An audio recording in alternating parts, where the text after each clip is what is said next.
Vice President Kamala Harris' campaign is looking to sustain its momentum here with a range of polls showing actually the gap with Donald Trump is narrowing, and that's ahead, of course, of the Democratic National Convention, which I'm looking at my dates are about three weeks away. But Bloomberg Opinion columnist Karishma Vaswani says Harris isn't so popular in one place. Karishma joins us now for more on that. And what place is that, Karishma? David, it's China. You were just talking about that with our China correspondent there. And one of the reasons why Kamala Harris isn't so popular in China is because she is seen as the unfamiliar, an unknown quantity. You know, Beijing has dealt with Donald Trump before, right? I mean, we all did when it came to the U.S.-China trade war, the very sort of erratic, I think it's fair to say, foreign policy, trade policy in particular.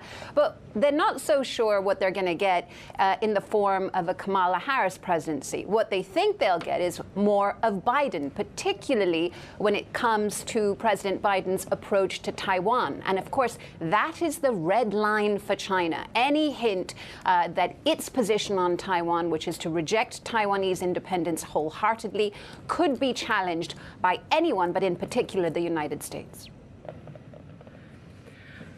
So it's interesting, right? Because, you know, when people talk about Trump 2.0, the big threat of 60% tariffs is certainly something that looms on China. So even in Beijing's case, they still rather deal with someone that is familiar than someone that they don't really know, you think? Yeah, I mean, certainly that is the sense that I've been getting. But it's not just about trade tariffs, right, Yvonne? You've got to look at, as well at what Trump did in that time, which was to bring America away from engaging with the world. It was very much about America first, rather than America being part of a wider global conversation, and particularly the way you've seen the Biden administration, I should say, engage with Asia and Southeast Asia and in the South China Sea. Now, when Donald Trump was last president, he pulled out of global trade accords, climate accords as well, and really showed the fact that it was very much the world on its own and America first. I remember sitting at an APEC conference, where he talked rather proudly of making sure that if the United States was going to engage globally in the world, it was going to have to be on the U.S.'s terms. What you've seen with the Biden administration and what is likely to continue in any eventual Harris administration is